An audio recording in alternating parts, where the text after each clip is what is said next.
On May 18th, 1891, the wind came over the Kansas grass with a dry hiss that sounded like grain pouring into a bin, and Prairie Rose stood beneath a pale sky at 78 degrees, bright enough to make fresh pine boards shine on Main Street.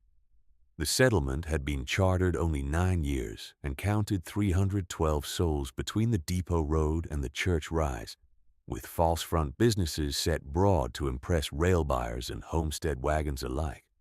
Men spoke of expansion, of another grain elevator, of brick to replace timber when money came in from autumn contracts. Women bartered lamp oil and flour in the shade of awnings already warped by spring heat. Children ran messages along plank walks where mud had not yet hardened.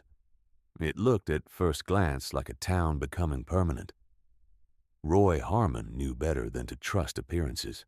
He lived at the north edge in a one-room lean-to, 12 feet by 16, roofed in tar paper and patched tin, where his freight wages of $1.20 a day covered beans, coffee, harness repair, and little else. His hands were broad and rope-scarred from loading grain sacks and stove crates at the siding. His coat, once black, had gone the color of soot and dust. He kept ledgers in a biscuit tin beneath his bunk, every coin entered by date and purpose because no banker in Prairie Rose would lend to a widower without acreage worth boasting of. When the shift bell rang before dawn, he was already at the depot. When the shift bell ended at dusk, he measured distance, slope, soil, and wind as he walked home. 6 years earlier, outside Salina, a spring cyclone had struck at supper and torn his frame house apart at the sill line. The storm took his wife, Eliza, and his young son, Thomas, in a single night that left fences folded flat and wagons lodged in cottonwoods a quarter-mile away. Roy survived beneath a cast-iron stoveplate and broken joists until neighbors cut him free after sunrise. No elder had prepared him for that ruin. No family method had been passed from one generation to the next. His schooling came afterward, from failure severe enough to strip away vanity, from counting which sections of roof had lifted first, from learning that nail patterns and pride did not hold against rotational force when foundations were shallow and wall plates were light. By the winter of 1887, he had started riding freight routes on rest days into outlying claims where sod settlers built low and thick, not for appearance but endurance. He paid 10 cents to copy notes from county agricultural bulletins in Junction City and Topeka. He studied courthouse records listing storm paths, dates, and casualty counts. He asked practical questions of practical men and women who had no use for speeches. How deep to set corner posts, how wide to overlap cut sod, how to bind rafters down into earth mass so uplift had to lift ground itself before it lifted roof. He learned that a wall made of earth was not elegant but patient, and patience saved lives.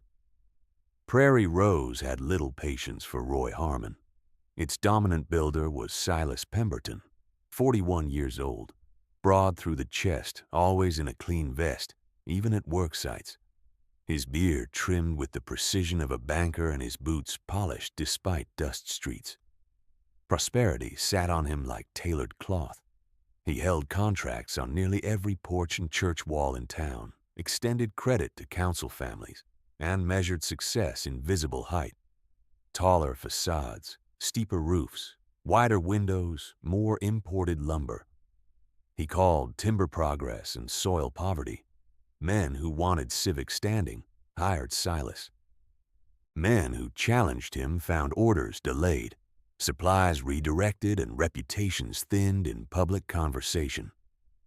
When Roy bought a low parcel southwest of the Livery, half an acre others dismissed as worthless because spring water pooled there after heavy rain, Silas watched from the general store platform and laughed in a voice pitched for listeners by the feed barrels. "Harmon is digging himself the tomb," he said. If fear could be mortared, he would build a courthouse. The phrase moved through town by supper. The tomb. Store clerks repeated it when Roy came for salt and lamp wick. Teamsters grinned and asked whether he planned to bury himself now or wait for winter. Women at the pump lowered their voices when he approached and resumed when he passed. No one struck him. No one barred his path. Prairie Rose practiced a colder form of contempt, the kind that made a man visible only as a cautionary tale. He did not answer with speeches. He marked grade stakes and kept working. Late June brought a morning that many called pleasant, warm at sunrise with a soft haze lying low over the grass. By 7 o'clock, the north wind hardened and veered east within an hour. By 8, the town sat beneath a metallic stillness that made wagon tongues creak louder than usual. Roy saw swallows cutting low across lots as if pressed down by weight above them. He saw cattle bunch shoulder to shoulder along fence lines despite open pasture. He felt pressure drop fast enough to ache behind his eyes, the same pressure he remembered from Selena, where air had seemed to tighten before it broke. That afternoon, he opened his biscuit tin, counted his savings to the cent, and spent $87.40 in one sweep, $22 for cottonwood beams cut true at 14 feet, $11.60 for wagon load lime, $9 for iron strap and fasteners, $14.50 for 30 screw augers, and the rest for split poles, rawhide lengths, clay hauling, and team hire. He could not replace with his own back. The merchant at the counter who had called him the Tomb 2 days earlier wrote the figures with raised brows and asked if he intended to start a fort. Roy answered in 12 words, "I intend to build what wind does not carry away." He began by setting a half-buried central room into the shallow rise he had graded by hand, cutting sod in blocks 14 inches by 18, 4 inches thick, and laying them in staggered courses like masonry, grass side down, joints broken every row to prevent shear lines. He tamped each lift with a hardwood maul until edges knit and moisture sealed them. The base walls rose to 8 feet thick, then tapered to 6 at parapet height, not by guesswork, but by string line, and plumb weight checked every third course. He placed cottonwood beams across the span and cinched them with iron straps sunk into embedded posts, then packed the roof with sod over split poles and clay in layers designed to absorb strike, shed debris, and resist uplift by mass rather than elegance. Silas came twice each week on pretense of inspecting nearby work and stood with customers at the road to deliver commentary. "A sane man buys lumber," he announced one evening while Roy and a hired hand rolled another wagon of cut sod. "A fearful man buys dirt and calls it salvation. Look there, friends. Harmon Folly is rising one clump at a time." The nickname replaced the first. Children repeated it as they walked past with school slates. Teamsters used it as a landmark for directions. Silas repeated, often and publicly, that panic could lower land prices more surely than weather, and that talk of violent storms frightened investors who might otherwise settle. He treated Roy not as a neighbor making choices, but as a public nuisance threatening prosperity. Roy measured thickness and slope while the remarks passed over him. One evening, when a freight clerk asked why he did not answer insult with insult, he tightened a strap buckle and said, "Let them talk. Words do not hold a roof in place." By the first week of July, the outline stood clear against the prairie, low and blunt, and unlike every structure in town, its walls rough with root ends, its doorway set narrow to reduce wind entry, its profile so plain that even mockery carried unease beneath it. In daylight, it looked ungainly beside painted storefronts. In stormlight, it looked deliberate. Roy slept in his lean-to still, then rose before shift to wet, cut, stack, and tamp until depot hours claimed him, and returned after dark to do the same by lantern flame. Every layer he finished represented labor converted into margin, another inch between flesh and flying timber, another calculation made in earth instead of hope. That same night, after the depot lamps went dark and the town dogs settled, Roy climbed down into the half-cut chamber with a shovel, an iron bar, and a lantern wrapped in wire, then began striking the clay shelf beneath his own floor plan, because the room he had built for weather above ground would not be enough if wind arrived with debris and collapse.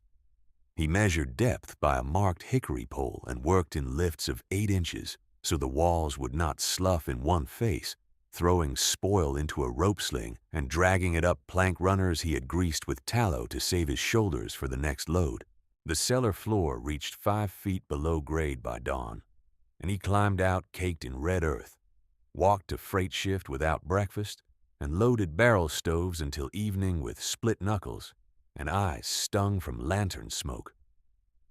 By the second week of July, the pit stood 12 feet deep at its lowest corner, squared to 12 by 22 feet, with a narrower throat cut east for a secondary passage that would bend twice before daylight, so a single blowdown could not seal every soul inside. He lined the first 4 feet in dry stone gathered from creek beds, 10 miles out, fitting each piece by weight and face instead of mortar, so pressure would settle and lock rather than crack. Prairie Rose watched and judged in the manner of settlements that still feared scarcity more than shame. Silas Pemberton did not descend to crude insults each day. He used the steadier tools of rank.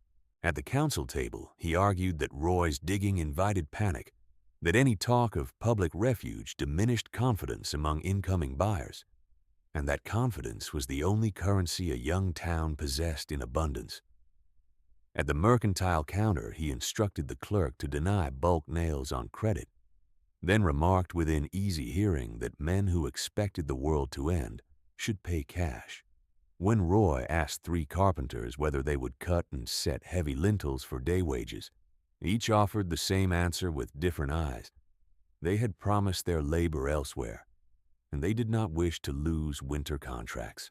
Silas stood that week in a new broadcloth coat from Wichita, silver watch chain bright against his vest, and spoke with the composure of a man whose buildings had never yet met a direct strike. Roy made new plans from old facts. He cut oak pegs at night, boring pilot holes with a spoon bit and shaving each pin to swell tight when damp.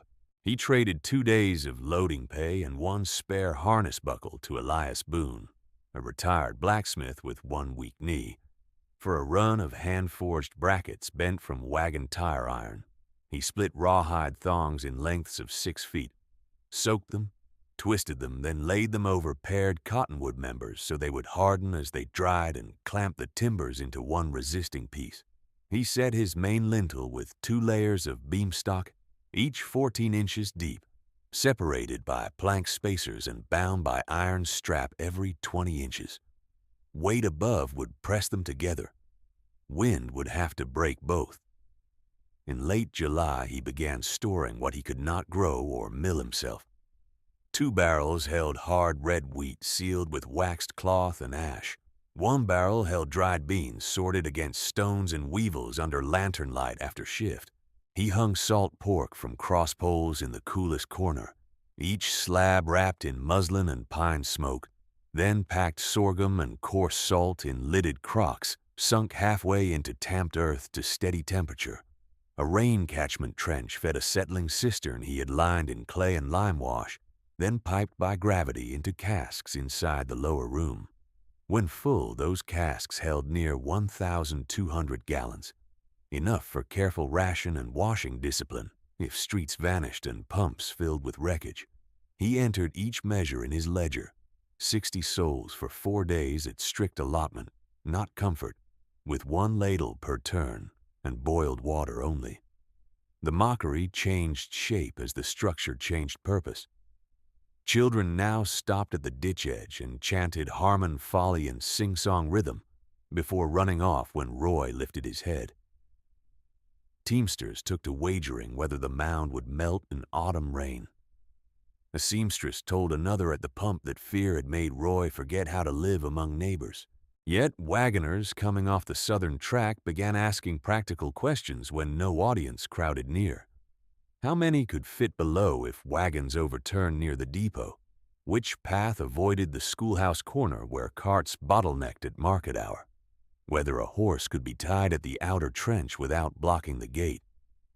Roy answered each question with distance, angle, and number, never with sermon. On August 29th, just past noon, a narrow funnel west of Flint River tore two barns apart and carried roofing half a mile into wheat stubble. The report came by riders at dusk, one horse lathered to the belly and one man bleeding from the brow where a board had glanced off him. Prairie Rose gathered under awnings to listen, shook heads, said bad luck, and resumed hammering the same light frames in the same method by morning. Silas declared at the store porch that one local funnel did not justify living underground like a burrowing animal, then sold out his remaining sash glass by noon to families replacing front windows cracked by hail from that same weather line. Roy rode out at first light the following day, measured the barn footings left in place and the span lengths that had failed first, then came home and widened his main chamber by 2 feet on the north wall, where crowd pressure in entry would likely set hardest during a sudden run from Main Street. Before dawn the next morning he rode Cedar, his bay gelding, to the school rise, and looked at the new bell tower braced only for weight and ringing, not lateral torque. Its timbers were tall, proud, and under-fastened where they met the roof frame, a civic emblem built for certainty in fair weather. He turned in the saddle and traced likely collapse lines toward Main Street, where wagons narrowed between porch posts and storefront hitch rails.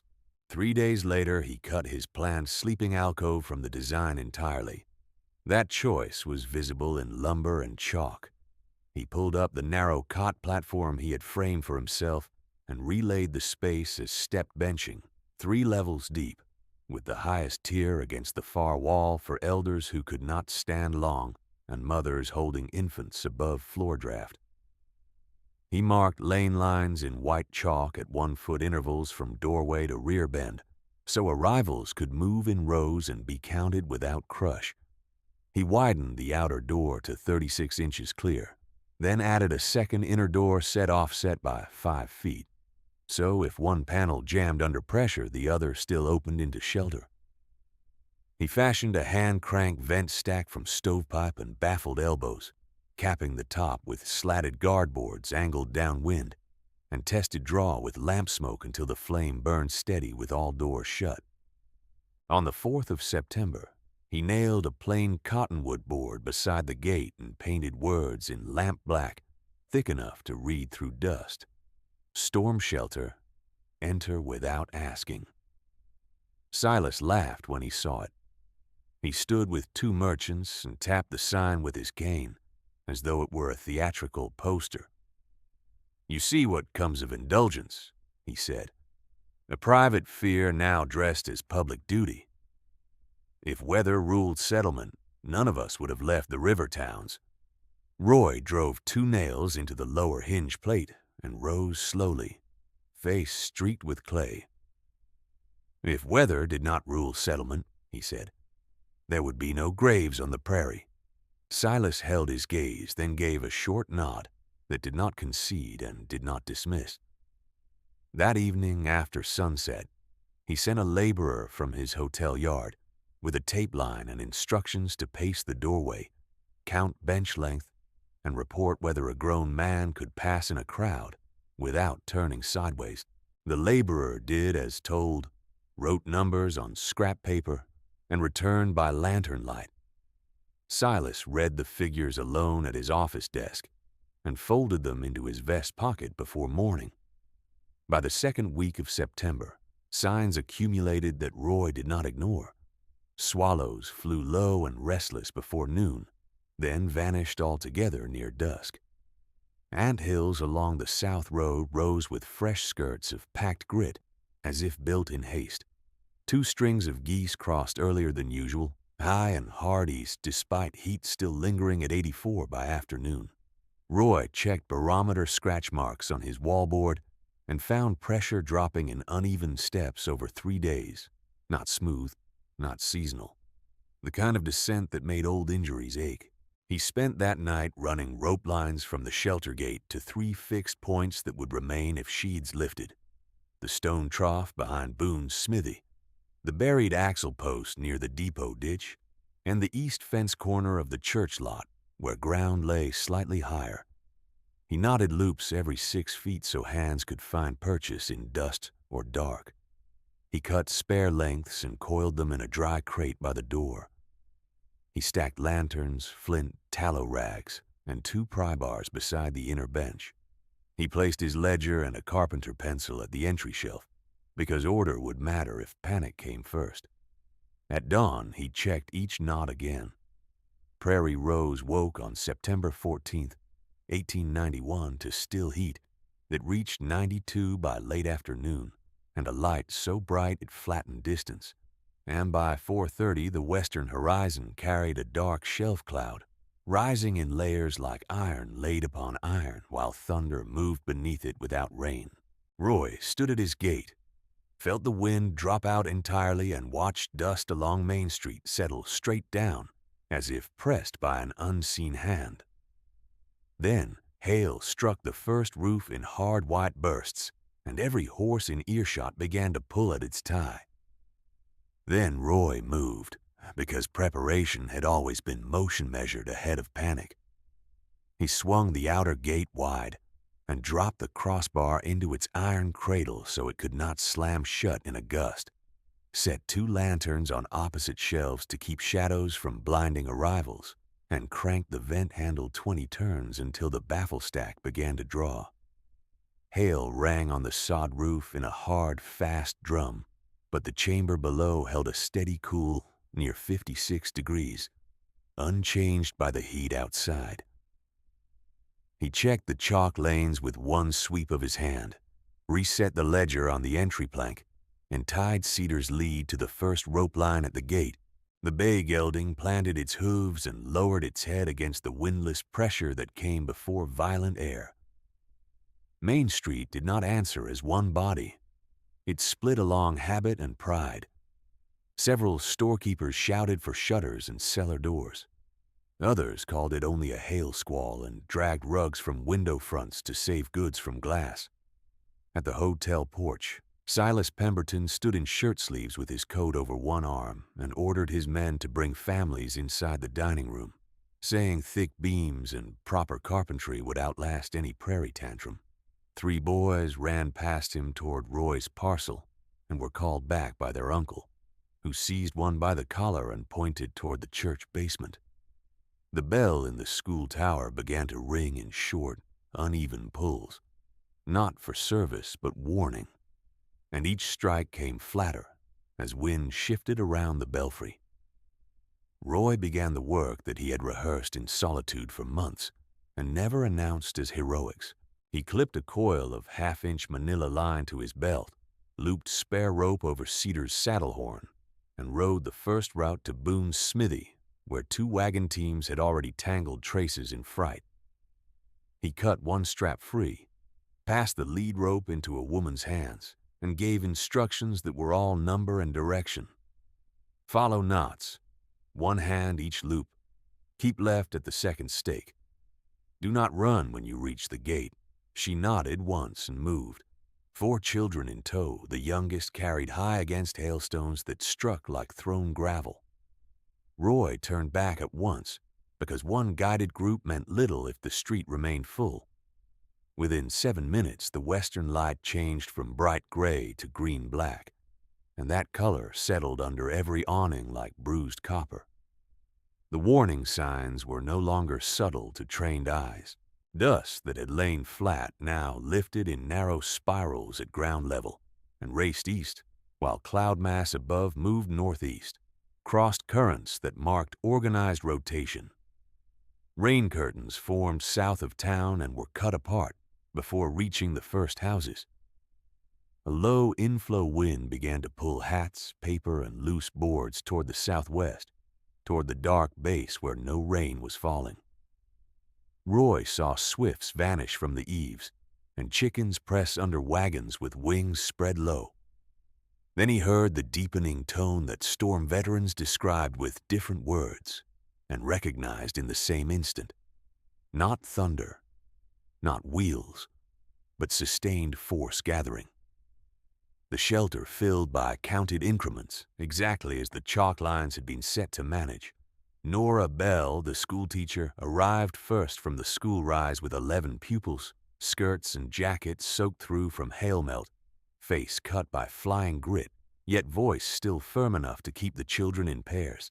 Roy marked 12 on the ledger and sent them to the rear bench tier.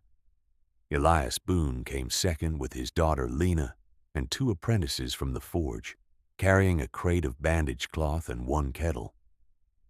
Mateo Quinn limped in with 3 ranch hands and asked where to tie horses without blocking the trench. Roy pointed to the stone trough line and moved him on. Each group entered, turned left and sat by row. No crushing at the throat, no shouting at the door. The system held because he had built it for bodies under stress, not for graceful weather. By 5:15, as hail gave way to heavy drops that struck slantwise from the southeast, Mockery still rode the edges of fear. A grain broker from the depot stopped at the gate, looked down at the packed benches and hanging pork, and muttered that Harmon Folly smelled like a badger den before stepping inside with both sons behind him. One seamstress who had laughed at the pump all summer refused entry for nearly a minute, insisting she would wait for her husband at home because decent families did not burrow in dirt. The next gust threw a shutter across the lane and split it on the ditch stones, and she crossed the threshold without another word. Roy made no answer to either. He kept count, directed feet, and sent older boys to the lower tier with water dippers and strict instruction. Half ladle only until full tally was known. Silas held his ground longer than most, and his authority delayed others.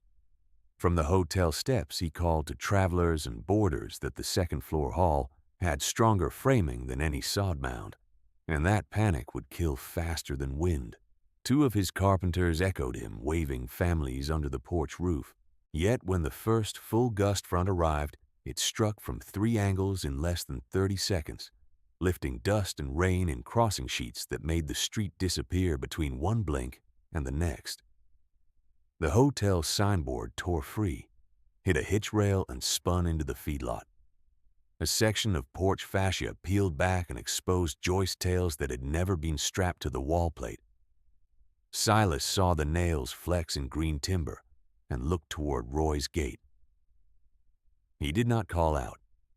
He sent a laborer running with 12 boarders, then stayed to gather the last group himself. Roy's project continued to grow even as the storm advanced because he had never treated completion as a single day. Between rescue runs, he widened the outer trench where runoff began pooling, cutting a quick channel with his shovel to keep water from backing into the entry throat. He drove 2 additional stakes at the church line rope and tied them with a low catenary curve so smaller children could hold at chest height. He laid wet quilts over the inner door seam to blunt dust infiltration, checked the vent crank again, and adjusted the baffle angle 1 notch leeward when inflow reversed. He shifted 2 barrels from north wall to center post to increase thermal mass around the infirm bench where the doctor would work if injuries came. Even then, under a darkening sky, he kept making the place more useful to others than to himself. At the gate, with rain needling sideways and the rope line bowing under hand after hand, he kept repeating the same warning facts over the wind: pressure drop, crosswind shear, animal flight, clear route before dusk when clouds stacked from the southwest.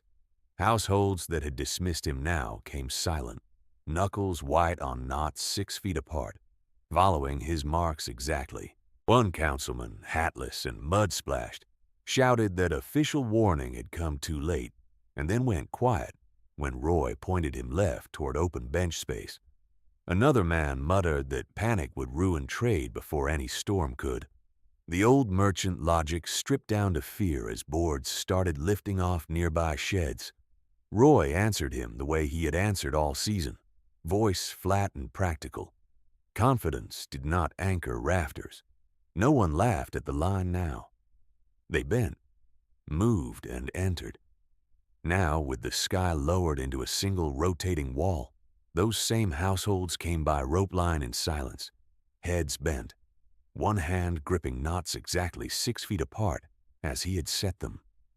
The warning signs sharpened to unmistakable geometry. A clear slot opened beneath the cloud base where a range should have been, and in that slot a tapered column dipped, withdrew, then descended again thicker than before. Cottonwood leaves along the ditch turned their pale undersides all at once. The church, weather vane, spun free and vanished. From the west, lots came the staccato crack of boards failing not from decay, but from uplift. Roy sent Cedar with a stable boy to the rear cut bank and ordered the horse loosed if fencing went down, because tethered animals became anchors for flying timber, and he would not risk trapped lives at the gate. By 5:20, 90 souls had been counted inside the chamber and lower cellar, with chalk rows nearly full and one lane kept clear for late arrivals. Roy assigned Lena Boone to ledger updates, Elias to lantern trimming, and Nora Bell to keeping the children seated with names called in a steady loop, so fear did not spread by rumor. He placed Mateo Quinn and 2 ranch hands at the inner door braces, each man with shoulder set against crossbars if suction hit the passage. Outside, the town's sounds broke apart into separate violences. Glass, metal, livestock, shouted names lost in wind. The school bell gave one last strike and stopped. Silas arrived with rain streaming off his sleeves, hat gone, face stripped of the confidence that had carried him through every council vote since charter year. Behind him stumbled his sister-in-law and 2 hotel guests, one with a bleeding scalp wrapped in table linen. Roy took them in with the same hand signals he had used for every family, no faster and no slower, then marked 4 more on the ledger and pointed them to the center bench. Silas paused at the threshold long enough to look back toward Main Street, where the upper half of his hotel had begun to sway in movements no frame wall should make. He opened his mouth as if to speak, then shut it and took his place against the inner stone. The final warning came not as sight but force. Air rushed toward the southwest in one sustained pull that flattened grass, dragged loose planks uphill, and made every lantern flame bend horizontal despite closed doors.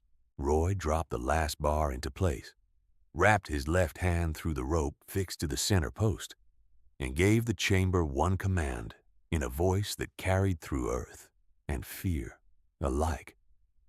Heads down. Hold to wood. Do not break line. Then the full weight of the tornado reached Prairie Rose, and the 8-foot walls took the first blow.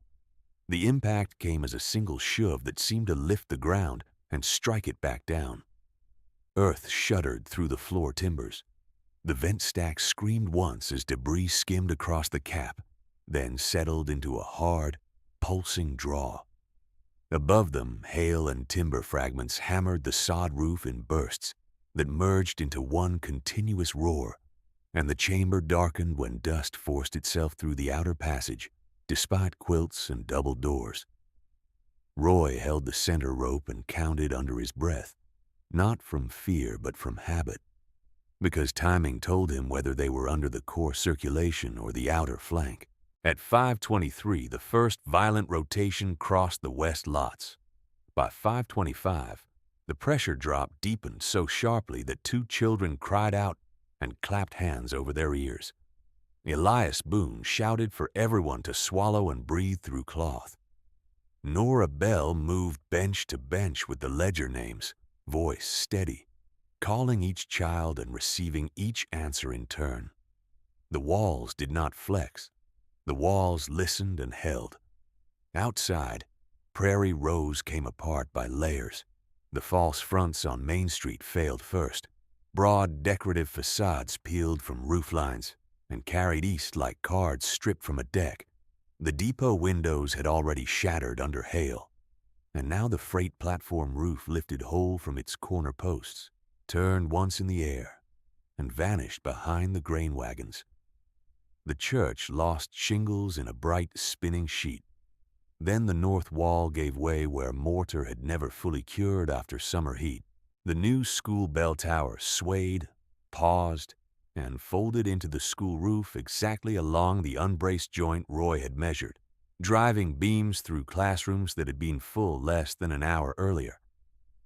Silas Pemberton's hotel endured long enough to betray every confidence he had sold. The first story remained upright while the second-floor joists began to roll under suction, each member twisting free where nails had been used without strap ties. At 5:27, the entire front facade detached from the frame and dropped into the street in one broad collapse that erased the porch where he had stood issuing orders. The signboard that had read Pemberton House struck the hitching rail and snapped in the middle, the painted name broken into two boards that skidded through mud and hail. Inside the chamber, people heard none of that in full detail, only the mixed percussion of their town being dismantled. Mateo Quinn and the ranch hands leaned into the inner braces while each gust tried the doors from a new angle. Water began to seep under the outer threshold when runoff overwhelmed the trench, and Roy shifted two boys with buckets to keep the channel clear by hand. Lanterns dimmed in grit-choked air. Lena Boone trimmed wicks and relit one with flint when a downdraft smothered it. Silas sat on the center bench, shoulders bent, one hand on his sister-in-law's sleeve, and watched Roy work the vent crank each time suction changed. No one spoke his old nickname in that room. At 5:31, the core strike moved northeast beyond the church rise, and for 40 seconds the noise dropped from full violence to heavy rain and tumbling debris. Several men started up from the benches. Roy cut them off with one command: "Stay down. Rear wind is coming." He had seen secondary surges kill those who mistook a lull for safety, and he kept everyone seated until the next blast hit from the opposite quarter at 5:32, sharp and shorter but fierce enough to crack the outer gate hinge and drive a branch through the first passage wall. Children screamed. The branch stopped at packed sod. The chamber held again. By 5:42, the roar thinned to broken gusts and distant crashes. By 5:51, thunder moved east of town and rain settled into a steady cold sheet. Roy waited through 3 full minutes of lesser wind before lifting the inner bar. He took Elias, Mateo, and one ranch hand to clear the passage because the outer door had jammed under mud, shattered plank, and a section of wagon tongue. Together they pried, shoveled, and dragged until a narrow opening appeared. Air smelling of wet lime, splintered pine, and overturned earth poured in. Prairie Rose at 6:05 was scarcely recognizable as the same settlement that had stood in bright heat before supper. The temperature had dropped from 92 to 63 in less than 2 hours. Rain streamed through open wall frames where houses had stood enclosed. One entire row of storefront awnings lay wrapped around fence posts, half a block away. The church bell rested in the road, cracked cleanly through the lip. The hotel was a waist-high pile of joists and plaster with one stair section standing alone like a stripped rib. Livestock wandered dazed between debris fields, reins trailing, flanks streaked with mud. Then the suffering began in earnest, because survival in the first blow was only the first accounting. Roy set a triage line just inside the shelter gate where the ground remained firm, ordered lanterns hung under the eave, and sent able hands by pairs with rope and pry bars to call names through wreckage. He made assignments by capacity, not status. Silas was sent with Elias to the hotel pile. The councilman who had mocked panic was sent to dig at the church wall breach. Lena Boone boiled water in kettles over a protected trench fire, fed from dry split wood Roy had stacked under oilcloth weeks earlier. Rain kept trying to kill that fire. She kept relighting it. Nora Bell was missing. Her pupils were all accounted for except 2 sisters, Ada and Ruth Miller, who had run home when the first hail began. After Roy opened the shelter and switched from lockdown to organized search, Nora joined a rope team heading toward the school corner when word came that the Miller house might have taken a direct hit. She was struck during rescue operations in unstable debris near the school entry. By dusk, Roy and Elias recovered her from that site, with both girls brought in alive and entered to triage.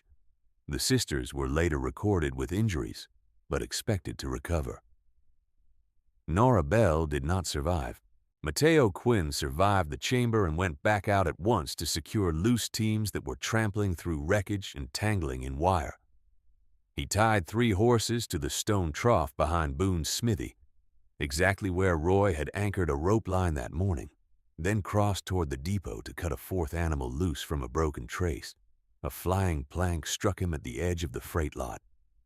Men reached him within a minute and carried him to the infirm bench, but the injury to his chest and breath was beyond what bandages and boiled water could mend. He died just before midnight with rain still tapping the sod roof, one hand gripping Roy's sleeve until the last breath went out of him.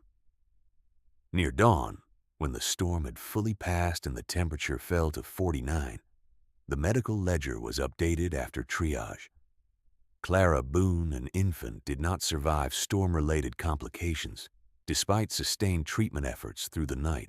3 deaths, each named aloud into the ledger beside the survivors, changed the sound of the shelter from panic to grief. No one in Prairie Rose could pretend by morning that the event had been exaggerated talk. 87 structures had suffered major damage or total failure within the settlement boundary. Of the town's 12 largest frame buildings, 9 had lost roofs and 5 had collapsed beyond repair.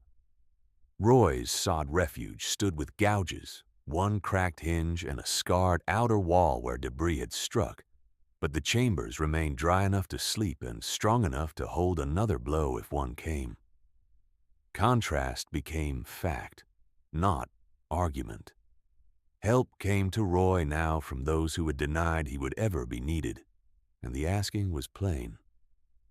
At first, it was a stranger from a freight wagon camp east of town, a man with a broken wrist wrapped in shirt cloth, who had heard there was one place with clean water. He arrived at 7:10 on September the 15th, with 2 women and an older brother carrying a fevered child. Roy opened the ration ledger, measured their allotment, and gave them space on the lower bench without asking payment. By 8, families from the south lots lined the trench for boiled water and dry beans.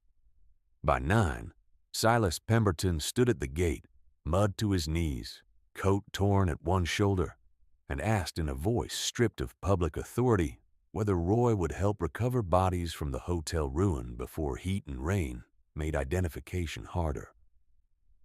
Roy handed him a pry bar and 3 lengths of rope. "We work in teams of 4, he said. "No one climbs unstable frames. We clear from the top down and mark each find on slate." There was no speech about old insults.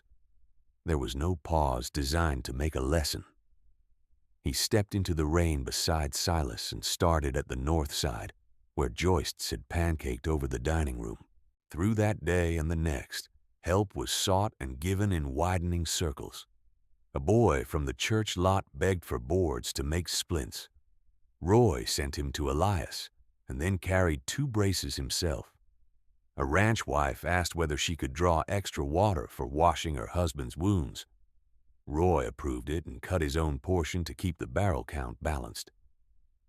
2 merchants whose stock had been ruined asked for dry corner space to salvage ledgers and deed books. Roy gave them a shelf and told them paper would matter when rebuilding began. He also told them to haul latrine trenches farther downhill before dusk. They obeyed. By the evening of September the 16th, 48 hours after impact, the shelter had become not merely a refuge, but the operational center of a town that had lost its center. Roy posted work rotations by lantern light, assigning night watch, debris clearing, meal boiling, burial preparation, and child tending by name and hour. He marked each assignment in the same careful hand that had once tracked pennies in a biscuit tin. Silas reported for every shift he was given and took none of the easier tasks. When he asked where to start at dawn, Roy pointed to the church wall and said, "Anchor points first. Grief can wait 1 hour. Wind will not." And so they went to work beneath a sky finely clear, with the smell of wet earth and fresh-cut timber rising over Prairie Rose, and with one hard truth fixed in every mind. What had been mocked as fear had become the only structure in town that could turn terror into shelter. That truth governed the next hour, and then the next, until work itself became the only language Prairie Rose trusted. Roy moved through the shelter yard with a slate in one hand and a carpenter pencil in the other, issuing rations and tasks by measured need, not by family name or old allegiance. Each adult received boiled water by quart mark, each child by half, beans and wheat by weighed scoop, salt pork only after the infirm and nursing mothers were served. He opened the lower stores he had sealed in July, recorded every barrel draw in the ledger, and showed 3 volunteers how to reseal lids with waxed cloth and ash so spoilage would not steal what wind had spared.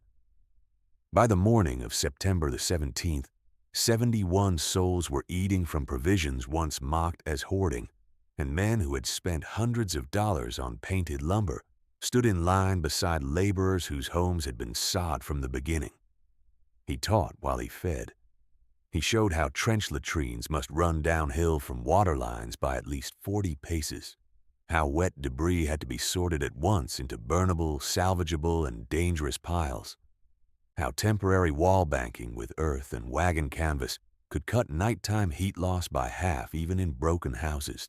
At midday, he set a demonstration by the ruined church wall, driving iron strap over a cottonwood brace and sinking the anchor into tamped fill, while 6 onlookers repeated each step. The cost of that brace was $1.80 in reused timber and strap. The church roof that had failed above it had cost nearly $600 in new pine, trim, and tower joinery. The comparison required no speech. 3 days after the tornado, rain still fell in narrow bands, and the town finally had to bury its dead in ground turned heavy as clay brick. Nora Bell was laid near the school rise with 2 surviving pupils, placing wild sunflower heads on her coffin lid. Mateo Quinn was buried in his work coat, his rope gloves folded over his chest, while the 3 horses he had tied safe at the trough were led past in silence. Infant Clara Boone was carried by her mother and father between them, wrapped in a quilt Nora had once mended during winter term. No one called the storm a squall again. By September 19th, when the clouds broke enough for full daylight, the first reckoning began without ceremony. It came as private approaches to Roy's work table, one by one, while he sharpened tools or checked water casks. A seamstress who had refused the shelter threshold in hail brought 2 repaired blankets and said she had told her daughters that decent families did not go into earth, and that decent families had lived because they did. A grain broker returned the exact phrase he had used in mockery, Badger Dean, then placed $20 in silver on Roy's plank and asked whether floor vents could be built beneath a warehouse. The councilman who had argued against public refuge stood hat in both hands and admitted that confidence had been his only building method. Roy accepted blankets, accepted coin for communal supplies, and answered each question with dimensions, material lists, and labor hours. Silas Pemberton waited longer, not from pride now, but from the weight of being heard when he spoke. On the 22nd of September, the town gathered in the churchyard, where one wall remained standing, and benches had been set from salvaged pew planks. Prairie Rose counted 289 souls present, with the absent named and the injured resting under canvas to the east. Silas stood in mud-stiff broadcloth that no longer fit his frame cleanly, his watch chain gone, one sleeve patched from hotel linen. He did not ask for the platform. He stepped forward from ground level and spoke in a voice that carried because it did not posture. I called this man paranoid. I called him dangerous to commerce. I named his work Harmon Folly and repeated that phrase until children used it as play. I built high to be seen. He built thick to endure. My hotel failed in less than 1 minute. His walls held 94 souls through direct strike. I don't ask you to forget what I said, and I don't ask him to pardon me quickly. I ask for instruction, and I offer my crews, my accounts, and every contract I still possess to rebuild this town by methods that kept us alive. The silence after that statement was long enough for wind to move through broken rafters and for everyone to hear it. Then others rose. The mercantile clerk confessed he had denied Roy nails on instruction and had laughed while writing cash totals. The school board chair admitted he had approved a bell tower without lateral bracing because it looked prosperous from the railroad. 2 carpenters said they had declined Roy's wages from fear of losing favor, and one repeated his own summer line, "No one needs a storm cave in civilized country," before lowering his head and asking to apprentice under the very man he had mocked. Shame in Prairie Rose did not come as spectacle. It came as exact quotation. Roy listened standing beside the table where burial records and ration figures lay open in the same ledger. When the last speaker finished, several in the crowd asked him to answer at once, and a few called for formal forgiveness so business could move forward cleanly. He did not give them that release. He placed his palm on the ledger page where the 3 deaths were written and spoke with the same measured cadence he used for tool instructions. 3 names are in this book who will not return: Nora Bell, Mateo Quinn, Clara Boone. Grief is not a gate that opens because a crowd asks it. I did not build those walls for revenge, and I will not use this day to settle debts. If Prairie Rose wants change, then change must be measured in winters survived, in anchors set before spring storms, in stores kept full when weather is fair, and indoors marked for all souls without asking payment first. I will teach any hand ready to work by rule and repetition. Whether that becomes forgiveness is for time and conduct to decide. No one applauded. They began assignments. Before the week ended, Silas transferred his intact lumber inventory to a public rebuild ledger overseen by Roy Elias Boone and 2 councilwomen appointed by open vote. By October, first crews were retrofitting the depot office with buried sill ties and corner straps sunk to deadman anchors. The mercantile, rebuilt at reduced height, gained an earth-backed rear room with 2 offset entries and a vent baffle copied from Roy's design.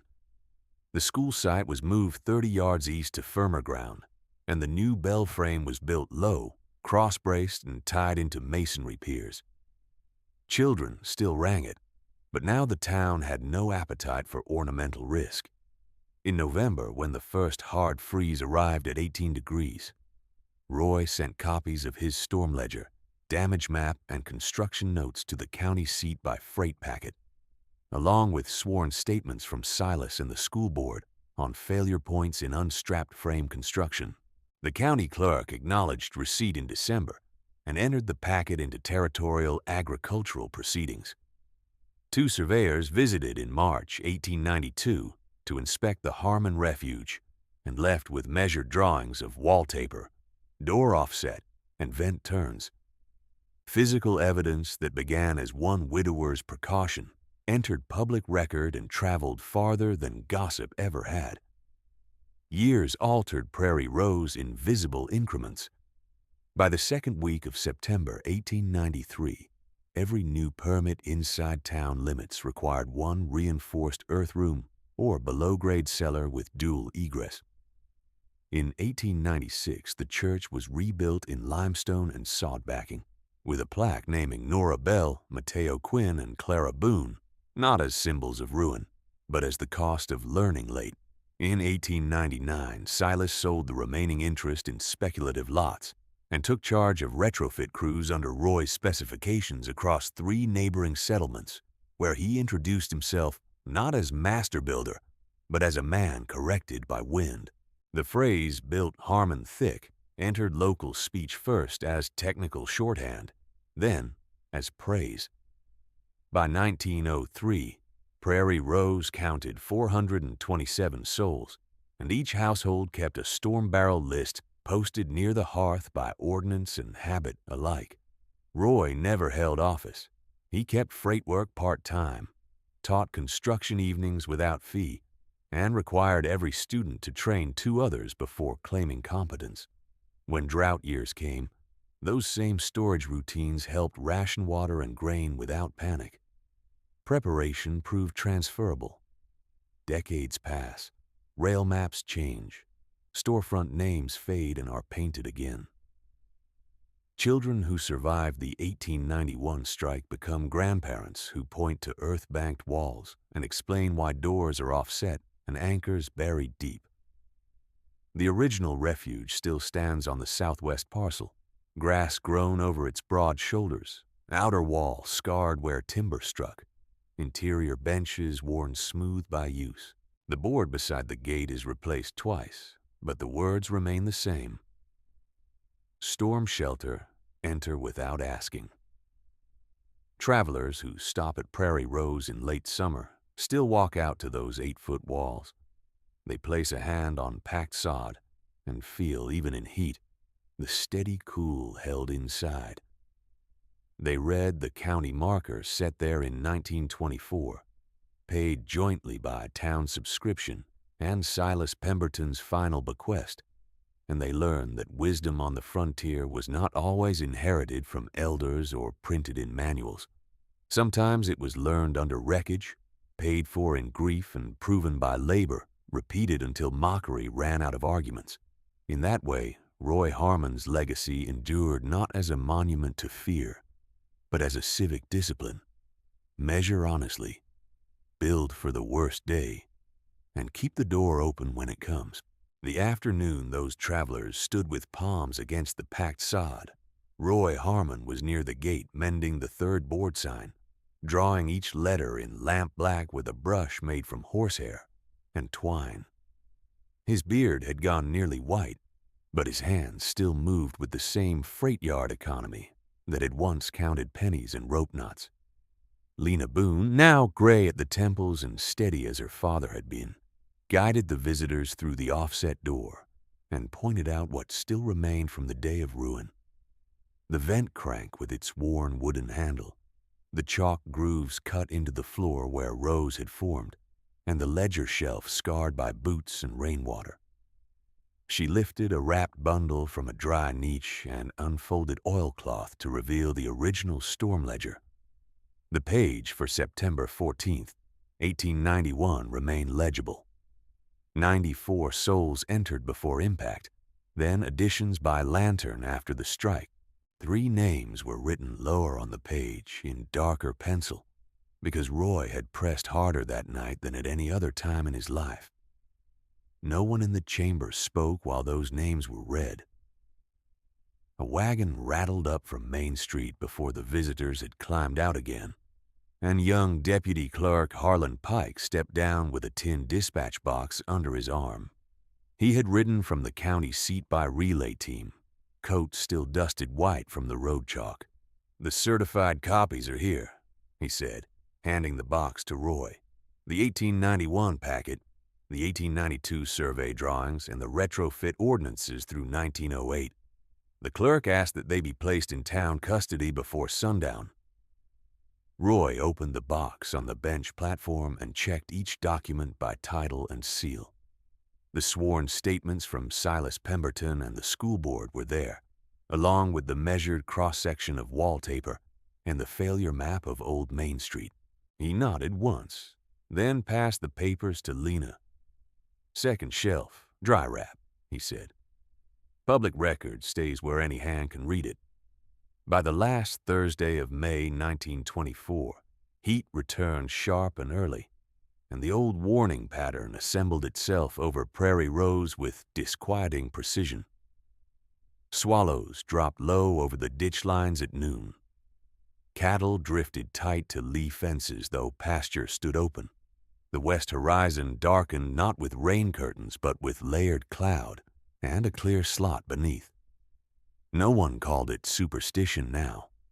The bell at the rebuilt school struck 3 deliberate warning peals, and every household began the drill posted by ordnance beside its hearth. Roy did not ride out anymore, but his system rode for him. Rope lines were uncoiled from church hooks and stretched to anchor posts set in stone. Water casks were rolled to entry points and marked by quart chalk. The mercantile, rebuilt low after the disaster, opened its rear earth room at once, with Clara Boone's younger brother reading names at the threshold, because his mother had insisted that memory be work, not ornament. Elias Boone's old forge trough, still set where Mateo Quinn had tied those horses, held the first line of reins as teams were brought in and calmed. When the first hailstones struck, travelers from the South Road were already under cover at the Harmon Refuge, and Lena was assigning bench rows by the same floor marks, drawn 3 decades earlier.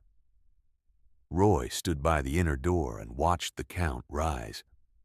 A woman from the wagon party, hearing the old nickname from no one and seeing only practiced order, asked if this was the famous Folly. Roy answered without bitterness. It was called that once. Now it is a room with good walls. Sit your children on the second tier. The storm crossed 2 miles north of town and clipped the far pasture, tearing a windmill and 1 hayshed, but sparing the main street entirely. By dusk, the cloud line had moved east into violet light. Prairie Rose had no funeral to hold, no collapsed roofs to clear, and no uncounted children to search for among splinters.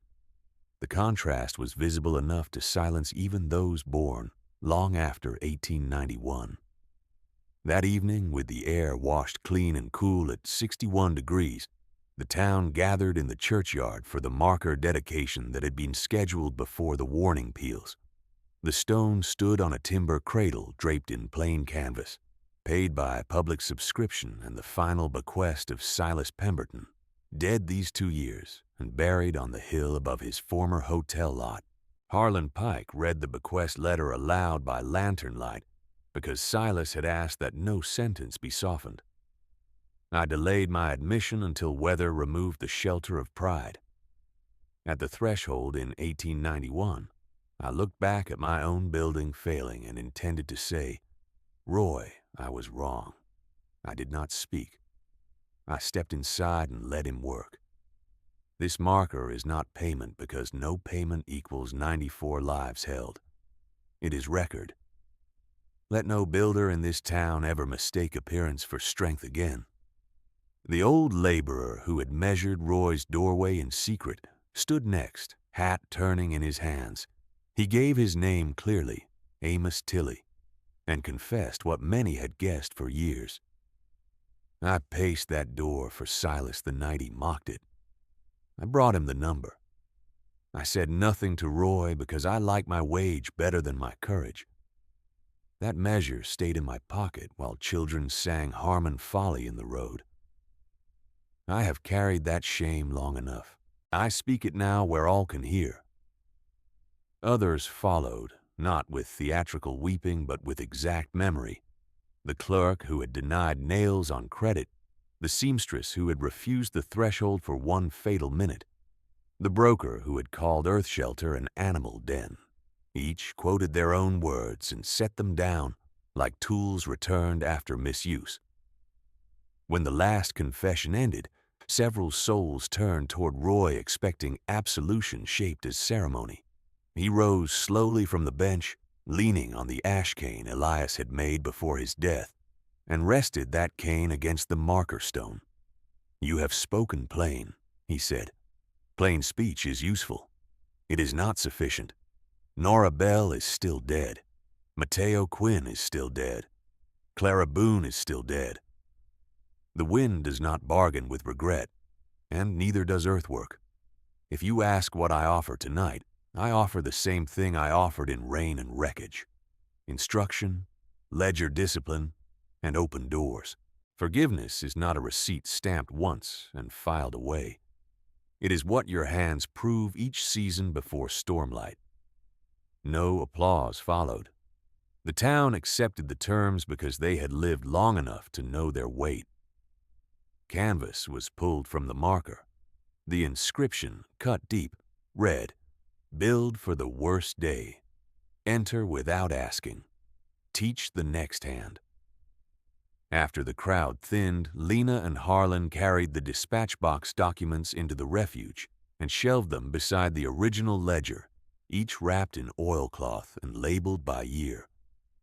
Roy checked the latch, tested the vent crank one turn, and set his pencil beside the entry page where the next count would begin whenever needed. He did not lock the door. Roy Harmon died in January 1929, during a week of dry cold, 82 years old, in the small side room he had finally allowed himself after training 2 generations to run the shelter without him. Prairie Rose buried him at noon under clear sky, then resumed by his written instruction, the winter inspection of anchor straps and cistern seals before dark. No business closed for spectacle. Work continued as tribute. The refugee still stands, broad-shouldered under grass and weather, with rope hooks maintained, barrels rotated and names updated each spring by schoolchildren who learn both arithmetic and duty at the ledger shelf. Houses across Prairie Rose remain built, Harmon thick where it matters most, and the town keeps copies of every storm report in public reach, from the 1891 packet to the latest county survey, because evidence forgotten is risk invited. Travelers still place a hand on the wall and feel the cool held inside. They read the stone and understand that the lesson was never paranoia, never pride, and never revenge. It was preparation made generous, measured in lives kept.